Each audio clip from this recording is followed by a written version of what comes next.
নমস্কার, দেখছেন কলকাতা টিভি। আপনাদের সঙ্গে রয়েছে আমি অভিক। শুরু করছি সংবাদ সারাদিন। দীর্ঘ ১৯ দিন জামিন মামলার শুনানির পর জামিন পেলেন না কৌস্তুভ রায়। যথেষ্ট ভরসা না পাওয়ায় জামিনের আবেদন খারিজ করলেন বিচারপতি তীর্থঙ্কর ঘোষ। মামলার শুনানি চলাকালীন বিচারপতি তীর্থঙ্কর ঘোষ প্রশ্ন তুলেছিলেন গ্রেফতারের কারণ নিয়ে। ইডির উদ্দেশ্যে মন্তব্য করেছিলেন এই গ্রেফতার প্রিম্যাচিওর। কিন্তু দীর্ঘ শুনানির সুযোগ নিয়ে শেষ মুহূর্তেই ইডির দেওয়ার নথির ভিত্তিতেই জামিন বাতিলের নির্দেশ। বেআইনি অর্থলগ্নি সংস্থা পিনকন গ্রুপের সাজাপ্রাপ্ত কর্ণধার মনোরঞ্জন রায়ের অভিযোগের ভিত্তিতে 2023-এর 17 জুলাই তলব করা হয় কৌস্তুভ রায়কে এবং সেই দিনই তাকে গ্রেপ্তার করা হয়। ইডির অভিযোগ, 4.5 কোটি টাকার অভিযোগের ভিত্তিতে গ্রেপ্তার। ইডির দাবি ছিল এই অর্থ বিজ্ঞাপন বাবদ খরচ করা হয়নি। কলকাতা টিভিতে বিজ্ঞাপনের নামে এই অর্থ বেআইনিভাবে লেনদেন হয়। বিজ্ঞাপন বাবদ যে বিল জমা পড়েছে সেই বিলগুলির অস্তিত্ব মানতে নারাজ। 2 কোটির ওপরে নগদ লেনদেন, 50 লাখের ডিডির মাধ্যমে তৃতীয় সংস্থাকে পেমেন্ট। ইডির এই অভিযোগের ভিত্তিতে যথেষ্ট তথ্য প্রমাণ সহ আদালতের কাছে নথি পেশ করা হয় কৌস্তুভ রায়ের পক্ষ থেকে। কৌস্তুভ রায়ের দাবি, মনোরঞ্জন রায়ের যে লেজারের ভিত্তিতে গ্রেপ্তার করা হয়েছে সেই লেজারটি সম্পূর্ণভাবে ম্যানুফ্যাকচার করা হয়েছে। লেজারটিতে ক্রমিক সংখ্যা অনুযায়ী ভাউচার নম্বর সঠিক নেই। যে কোনো টিভি চ্যানেলের সমস্ত অনুষ্ঠান এবং বিজ্ঞাপনের ওপর নজরদারি চালায় ট্যাম ও বার্ক সংস্থা। তাদের রিপোর্টের ওপর ভিত্তি করে দেশের সমস্ত সংবাদ চ্যানেলগুলির টিআরপি নির্ধারিত হয় এবং বিজ্ঞাপন চলেছে কিনা সেটা তদারকি করা হয়। এটাই একমাত্র প্রমাণ সারা ভারতের সমস্ত বিজ্ঞাপন দাতাদের কাছে। মনোরঞ্জনের সঙ্গে বিজ্ঞাপন বাবদ আর্থিক লেনদেনের সমস্ত হিসাবই আয়কর, সার্ভিস ট্যাক্স ও জিএসটি আইন অনুযায়ী দেখানো আছে। ইডি যে সমস্ত ভুয়ো বিলের গল্প বলছে সেটা ঠিক নয়। প্রত্যেকটি বিলের সঙ্গে ট্যাম ও বার্কের রিপোর্ট মিলিয়ে দেখা যাচ্ছে কোনো বিলের সঙ্গে ট্যাম ও বার্কের রিপোর্টের অসঙ্গতি নেই। সুতরাং ইডির ভুয়ো বিলের তথ্য সম্পূর্ণ ভিত্তিহীন। ট্যাম ও বার্কের রিপোর্ট অনুযায়ী এখনও পিনকনের থেকে কলকাতা টিভির প্রাপ্য অর্থের পরিমাণ 1,25,00,000। পিনকনের 638 কোটির আর্থিক দুর্নীতি।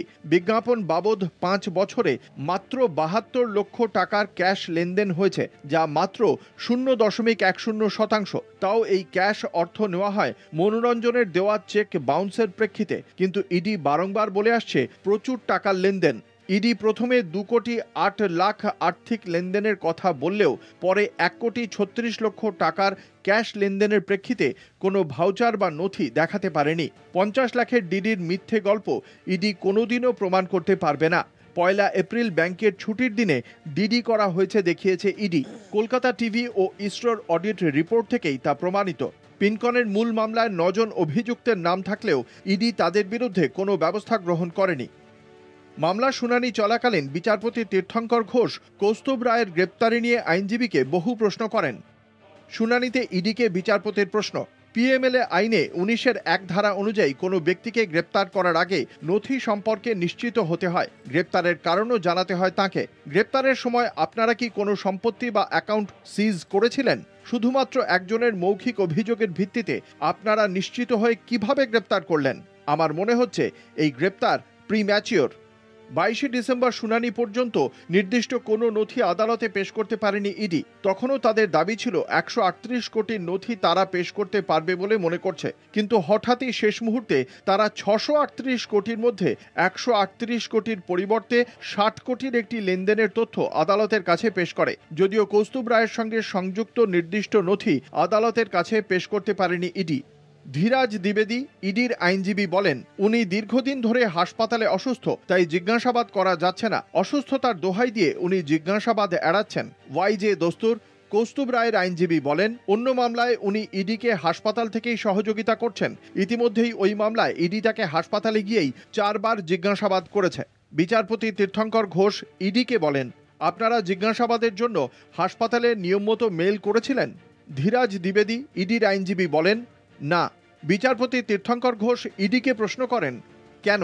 ধীরাজ দ্বিবেদী, ইডির আইনজীবী বলেন, হাসপাতালে থাকার জন্য নয়, এই বেআইনি আর্থিক লেনদেন খুঁজে বার করতে অনেক সময় লাগবে। নথি জোগাড় করে উপযুক্ত প্রমাণ সহ তথ্য পেশ করা সময় সাপেক্ষ। সেই তথ্য পাবার পরেই ফের জিজ্ঞাসাবাদের পর্যায় শুরু করা সম্ভব হবে। বিচারপতি ইডির এই আবেদনের ভিত্তিতেই জামিন বাতিল করেন। রায় দিতে গিয়ে আদালতের মন্তব্য, আদালতের পর্যবেক্ষণ, প্রাথমিকভাবে 4.5 কোটি টাকার যে অভিযোগের ভিত্তিতে কৌস্তুভ রায়কে গ্রেপ্তার করা হয়েছে তাতে আদালত মনে করছে সেই অভিযোগের তদন্ত শেষ। এরপর আর এই অভিযোগের তদন্তের প্রয়োজন আছে বলে আদালত মনে করছে না। যে অভিযোগের ভিত্তিতে কৌস্তুভ রায়কে গ্রেপ্তার করা হয়েছিল সেই নথিতে আবেদনকারীর আইনজীবীদের সওয়ালে প্রমাণিত অভিযোগ ভিত্তিহীন, প্রতিটি বিলের ট্যাম ও বার্কের রিপোর্টের সঙ্গে সঙ্গতি রয়েছে। বিজ্ঞাপন বাবদ মনোরঞ্জনের কাছে কলকাতা টিভির এখনও বকেয়া রয়েছে। 638 কোটির মধ্যে 138 কোটির বদলে 60 কোটি আর্থিক ও 25 থেকে 30 কোটির সম্পত্তি সংক্রান্ত বিষয়ে ইডি নতুন তথ্য পেয়েছে, যে নথি ইডি আদালতে পেশ করেছে। যদিও কৌস্তুভ রায়ের বিরুদ্ধে এই সংক্রান্ত লেনদেনের নথি এখনও অবধি ইডি জোগাড় করতে পারেনি। শুধু তাই নয়, কোনো যোগসূত্রও খুঁজে পাওয়া যায়নি। কিন্তু এই নথি থেকে আদালত মনে করছে যে প্রাথমিক অভিযোগের তদন্ত শেষ হলেও শেষ মুহূর্তে পেশ করা 60 কোটি ও 25 কোটির নথির ভিত্তিতে পুনরায় তদন্তের প্রয়োজন আছে। যেহেতু কৌস্তুভ রায় একজন প্রভাবশালী ব্যক্তি, সমাজের বিভিন্ন স্তরের প্রভাবশালী মানুষের সঙ্গে তাঁর যোগাযোগ খুঁজে পাওয়া যাচ্ছে, সুতরাং এই মুহূর্তে তাঁকে জামিন দিলে তদন্তের ওপর প্রভাব পড়ার সম্ভাবনা উড়িয়ে দেওয়া যাচ্ছে না। আদালতে পেশ হওয়া শেষ দিনের সমস্ত নথি পর্যবেক্ষণের পর বিচারপতির নির্দেশ। যথেষ্ট ভরসা না পাওয়ায় জামিনের আবেদন খারিজ। আইনজ্ঞ মহলের মতে মামলা শুনানি চলাকালীন গ্রেপ্তারের বিষয়ে ইডিকে বিচারপতির প্রশ্ন বা মন্তব্য কোনোটাই তার লিখিত রায়ে প্রতিফলিত হয়নি। কলকাতা টিভি।